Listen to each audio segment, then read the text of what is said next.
This is my journey through building a new solar-powered homestead in the country. Chapter 3. We're going off the electrical grid one day at a time.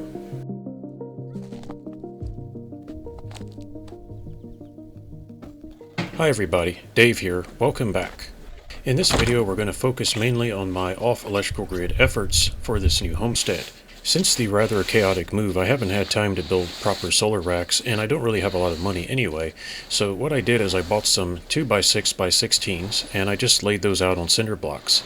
These are my old habits. Sometimes you just have to do what you have to do for a few years. The wind has already caught these panels, of course. It flips them right over, and some of the panels got a little damaged, but it's not going to stay this way. It's just to get me by. At least I have some power, and these panels are even heating my room, so they're very useful to me. By the way, thanks to all our subscribers, new and existing, and for your support. I really appreciate you, and I see that the channel has grown a little bit over the past couple of months, and that's really great to see. It's very encouraging. This property has been so quiet and peaceful at times, and I try to enjoy those times as much as I can.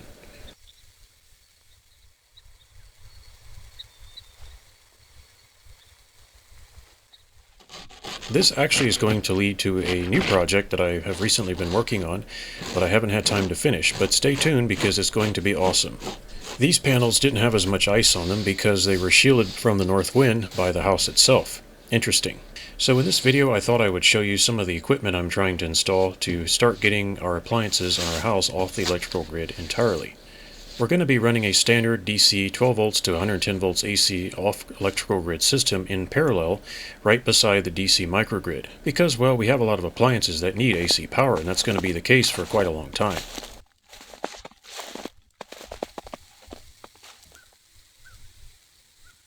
This is being used mostly for heat right now, so it's running my low voltage DC microgrid, and you can see the ice is really stuck on there, so I'll just let the sun melt the rest. Okay, I haven't been feeling well. I've been catching the flu for like a week. I've not had the flu in 20 years. And I had a migraine at the same time, so I'm not in good shape. So I've managed to do a little bit of work in here. This setup has been running my two freezers off the electrical grid for quite a while. And I'm using this TEMGO battery as the heart of the system. It works so far very well. I'd say I've been running it almost a month. And right now it's charging. We're not getting a huge amount right now. Huge amount of power, and I'm pretty pleased with it. Here's the inverter I'm using. It's currently under load. It's like we're running two freezers. Yeah, it's running two freezers simultaneously. Basically, for now, I'm having to use extension cords. It is what it is.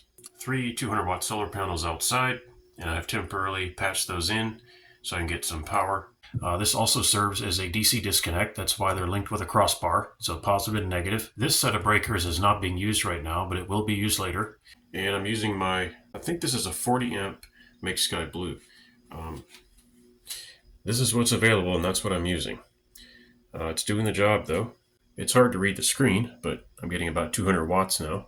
And I have some cables and things I need to install. This is all very temporary.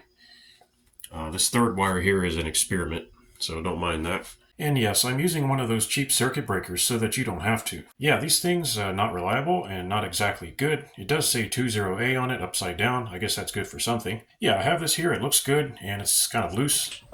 Not too great. I'm going to use what I have. I'm just going to get some power flowing, and then I'm going to start installing everything step by step, piece by piece, and I will try to document as much of it as possible along the way. And I have an A&L fuse on the battery's positive, close to the battery. No, I don't trust BMSs to protect me. Those cables are going up the back, you can't really see them, and they feed right into that inverter. Doing very well. So this shelf was really convenient. I just put it up there. I need something to hold the inverter up. As far as the DC power board and all that, that's still going to be in here, but I have trouble deciding where to put things, and it could just as well end up on this wall or up there somewhere. I don't know. It's a process. I'll decide. Like I said, I'm not feeling well, so I'm really limited in what I can do. There's going to be a second AC load center, and then there's going to be a DC load center probably on this side here.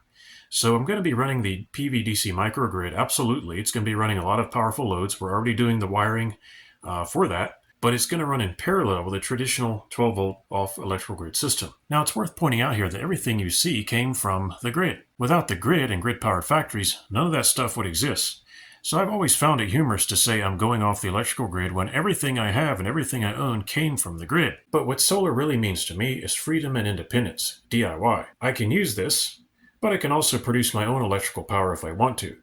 I won't be completely dependent on the grid. If the grid goes down, I can just produce my own electrical power and I can still get by and run the appliances I need and want. And that's what I love about solar. So I think it's important to keep a healthy adult mindset and a good perspective and realize everything we have comes from the grid, and we use the grid every single day. I think at the very least, people ought to have some kind of solar setup in their homes, even if they don't care about solar. Because if you don't have any backup power, you're probably going to have to get out your generator and fill it with gas and listen to that thing run for hours and hours and hours. Not that there's anything wrong with using a gasoline generator. They do the job, and they work. And of course, I even bought one. I've had this for several years, and I love having it because I know I can use that to turn gasoline into electrical power in an emergency if I really need to. It's called peace of mind. And that's what adults need, is peace of mind. If you have even a little bit of solar, you can produce electrical power very quietly, and you can do it on your own. You don't have to be dependent on a gas station. Some of you might have detected that from the very beginning, this channel had a bit of a grid down theme woven throughout. I'm always telling people to prepare for what's coming and to help each other out, and to learn as much as you can. And indeed, that's what this channel is about. Well, you can tell I've been working in here, and my brother actually helped out as well on some of the work. He helped me run the cable. He did quite a lot of work. We had to go into the house, and I just wanted to say thanks very much to my brother. And without him, this channel actually would have quit long ago. This is a very heavy battery. It's very hard to get it in here. But I gotta say, I did open it up, and it seems very well built, and just to be clear, this was sent by TEMGO for evaluation. This battery seemed like a good opportunity to get a huge chunk of power in here that's compact. So I'm not sure exactly if this battery will ever leave the floor. I think it's just going to have to sit on the floor. It's very heavy. I think that's the best place for it. Of course, we'll have to have some thick, heavy cables. They're probably going to be running over that way and then up. I went ahead and just put everything together so I can get it tested. It's been running very smoothly. I really can't find a single problem with this particular display screen here. I like these. I'm seeing them on a lot of batteries and I really enjoy using them. They're just really simple. They do the job. They stay out of your way. If you want more information, you can get it. Like you can get the cell balance. This is a 4S. Otherwise, you just leave it on that screen there and that's what it looks like. Looks like the fan on the controller just came on. So eventually I want to try bringing one of these online. I have the modded fans on there. Really like these. But this one was the quickest to hook up, and so that's why I hooked it up. You can see I've modified these charge controllers with auxiliary fans. This is a centrifugal style blower or snail shell style of fan, if you want to call it that. And this is a more traditional brushless DC fan. And I'm actually using diodes to drive the fans directly from the output of the load terminals on these charge controllers. I also opened this battery up.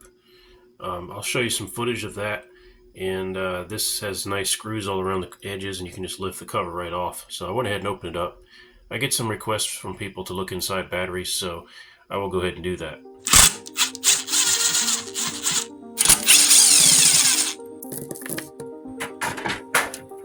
Okay, so underneath you can see some of the cabling, and there's a plastic sheet on top. Let's get that removed so I can have a look underneath.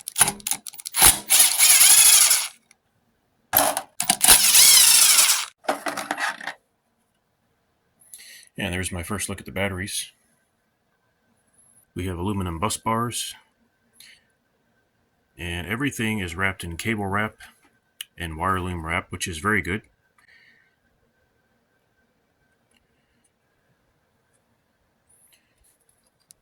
Everything is glued. The bolts are marked. And those are some really big cells there.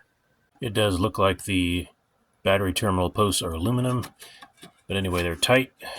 This wire here is actually high strand count silicone jacketed wire. Pretty nice wire, I would say. It's a little more expensive than normal PVC jacket wire. You've got fiberglass wrap on some of the cables. Very nice. This battery appears to have some heating elements in it, so this is probably the self-heating model. These look like heating elements to me, but I'm not sure. Yeah, they probably are. Here's another set here. So that's pretty interesting. Looks like they come over here to the positive side of the battery. And then you have some other cables coming from the heating element back to the return, which is going to be,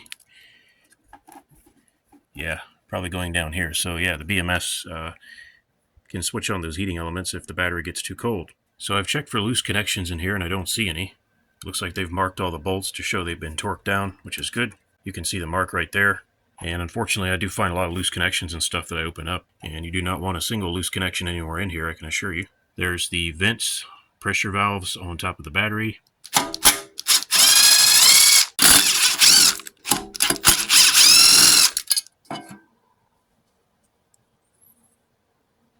Nicely done.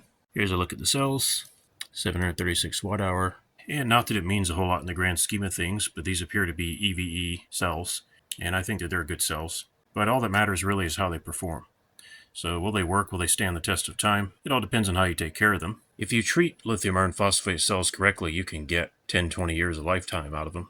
So hopefully these will stand the test of time. The way I treat my batteries, I would hope so. I'd say the bus bars are pretty good. They look like they are at least 2 millimeters thick. These are aluminum bus bars. You know, there's nothing wrong with that. It's a cost-cutting measure. What matters is, are they thick enough to carry the current from here to here? Most of your system is going to have copper wire, so this aluminum shouldn't be a problem. It does add a little bit of resistance, but I think with the performance of lithium iron phosphate, it really negates that concern. Well, I'm done tearing things apart. Let's put this back together again and put this battery to work and see what it can actually do.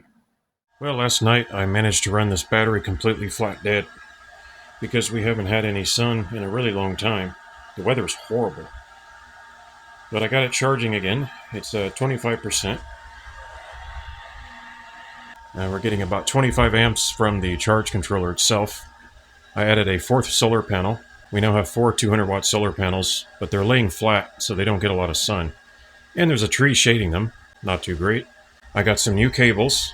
These are 2 gauge. And I'm doing some wire management, tidying up the wires. I'm not finished with that part. It's a work in progress, but it's better than it was. And of course, I'm going to be expanding the batteries. This entire area here is going to have batteries in it. And I believe there's also going to be a battery in this area. We're currently cleaning that out, and we're going to repaint it, get all that stuff out. It's not intended for batteries, of course, but that's what I'm going to use it for. And this is where the 55 volt DC system is going to have some of its equipment. Probably right here will be the 16S LFP battery. And I'm going to build sort of a rack here. And I think I can add a few 100 pounds of batteries in this area. Originally, this was an air handler for the heat pump, central heat pump system. And now we have this opening I can use for whatever I need to use it for. In this case, it's going to be batteries and DC power equipment. Hopefully you'll get to see some progress by the time the next video in this series is produced. I hope to have things at least partially up and running, and not so temporary. So stay tuned, we'll see what happens. If you like this video and you want to support my work, please thumbs up, comment, and subscribe. Thanks for watching, folks, and I'll see you next time.